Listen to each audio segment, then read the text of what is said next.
your head look much bigger than mine. Do you want to stand in the front so you can have this luscious glow? Let me see it. Oh, you do always give yourself the better light, don't you? Hey everyone, this is Elliot. I'm Matthew. And we are going to show you our home today.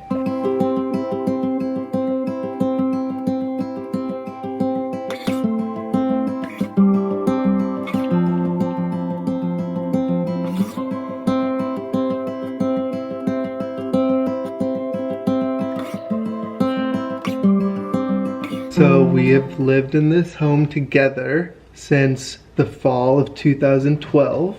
So when I moved in, Matt had been hosting international students. There are roommates that happen to live in different countries, I guess, but it wasn't like my mission. But when Elliot first moved in, some things immediately changed. Like I always tell people, like anything that looks nice and looks pretty or has like a nice perspective, it's literally all because of Elliot, because What he's trying to say is this was a bro house. It was a bunch of guys that lived here, and it was, I can't even describe it. It was the thing that he was messy. Most appalled by was that I didn't have sheets. There was no sheets on his bed or pillowcases. It was just a mattress and pillows. Also, when I first moved in, I thought the kitchen floor was checkered beige and black.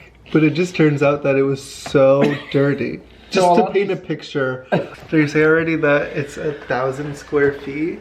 Yeah. So the tour will be very easy. You can hear and see anything in the house basically from the center. This is our living room.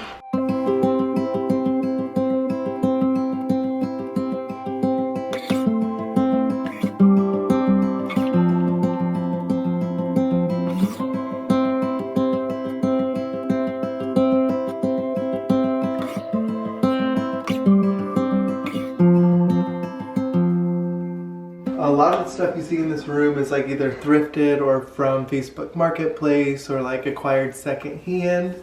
The two chairs in the sitting area were both like $20, $10 thrift store finds.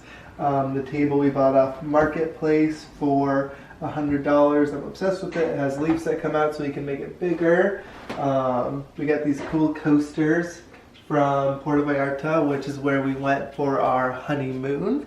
We found them at a cool artist co-op. We have this cool little sitting area. We lived with a roommate who was from Kuwait, and he recommended getting like a cool Arabic low sitting style thing, and we're really obsessed with it. And it's been really nice to have with Uma because she's been able to always like stand up and hold herself up on there, and it's just nice to be lower. Like I love how this room has different levels. I got my Van Gogh print that I took out of a thrift store frame and pinned to the wall. This is Uma's Stoke high chair that someone recommended. They're pricey, but I'm actually really obsessed with it, and I like that it can grow with her, and I just like the way it looks a lot too. So this was definitely a splurge, but I've been really happy with it. Yeah, we like to keep it really simple. I don't like clutter. I don't like a lot of stuff. So wanted it to feel like vibrant and wanted it to feel cute and quaint and charming and warm in here, but I wanted it to feel really like spacious too because it's a pretty small space.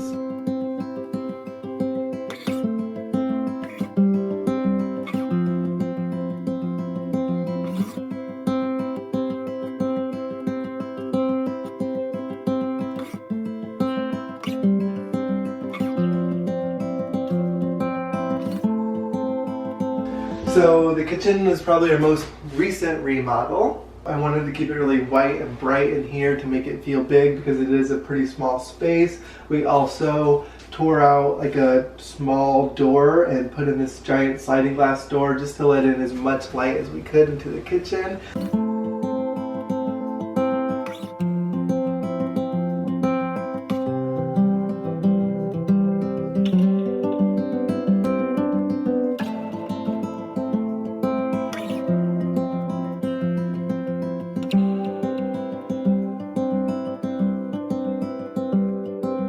So this is our bedroom that me and Matt now share after having Uma for a year, because for the first year our solution to not having us both be exhausted was to take turns. One person slept in the basement and one person slept up here, so it's been so nice sharing a bed again. Much like the rest of the house, I like to keep it really simple and minimal, mostly just like some plants for decoration and then just really pure space. I do feel calm in here. It feels just like really tidy, and the plants I think create like a sense of vitality, and then the openness of it just makes it feel like you can actually breathe. I take no credit for this, but I definitely reap the benefits because it's so nice. One thing we've recently added was the vision board to our room facing the bed, so we can either wake up or go to sleep really focusing on our dreams that we're manifesting actively right now. One decision that I did help contribute was select a like a light source for the room, and I love this one because it's dramatic. It is, and it makes it truly feel kind of like a chamber. That's an interesting word, but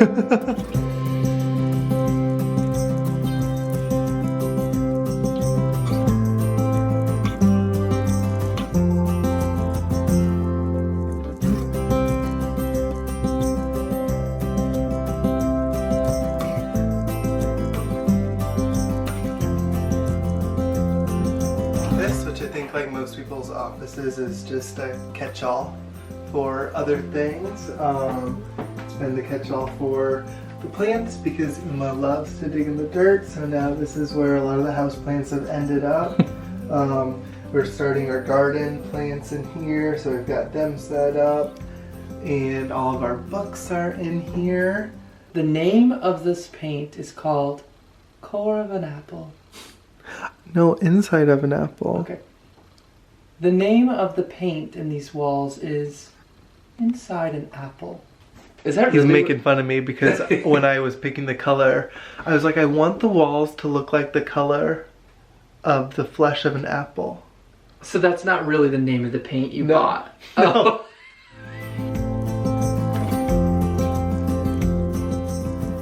Bathroom, so cool. So while we've been doing this tour, Uma was annoyed with us and needed some alone time. Maybe she wants to give you a tour of her room. Uma, Uma, are we allowed to be in here? can we join you? Can we now? join you? Yeah. Oh, Are we feeling better? yeah, you feeling better?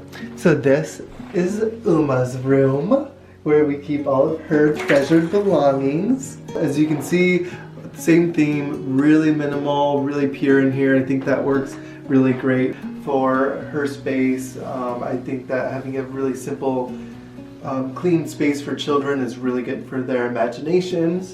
And a lot of the toys that you see are Waldorf inspired toys. I think that having toys made of natural materials, simple toys, is something that we really are putting a priority on. I'm really not keen on plastic, and we try to have as little plastic as we can. And I just like little touches of magical things in here.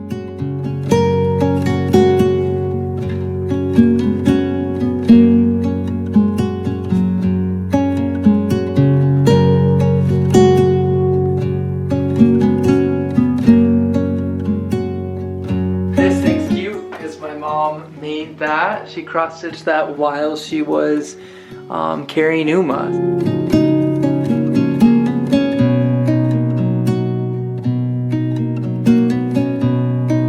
This right here I love because we got this right when we were in the process of IVF, and we spent a lot of time manifesting and wishing and dreaming. I've wished on this thing a lot, wishes for Uma, and I've had Uma hold it really since she was really little. So that's my mom who passed. And for me it's really important that Uma is familiar with her grandma Jody. So I did want to get a picture of her in here, and I bring Uma over to look at it, and we wave at Grandma Jody and she'll wave at it too. So definitely like having that in here just to keep my mom alive, because she would really love Uma so much. Yeah. Oh, Uma's going for the plants. Oh, We keep a lot of doors closed these days. She smirks and then she runs. What do you think you're doing? No. This is the room of forbidden fruits. So, that's our house. Our cute little quaint abode, our little house on the hill. Uma, do you love your house? I think all in all, it's just like I love living in this tiny little home. Yeah, like the house might be small, but we lived here with so many people before that sometimes, like even the office, like it feels like we're not even using all of the space. So I definitely think that like it serves us really well with where we're at in life and the size of our family, and we really love it. It has so many cherished memories for us. So it's really special. It's been part of our whole relationship, and it's evolved with us in so many beautiful ways too. So thanks for joining us on this home tour. If there's anything you guys want to know more about that you saw, please leave it in the comments below. We can expand on anything you're interested in. And thanks so much for watching. See you next time. You want to say bye, Uma? Come on, say bye. Finish on a good note. Yeah. Mwah.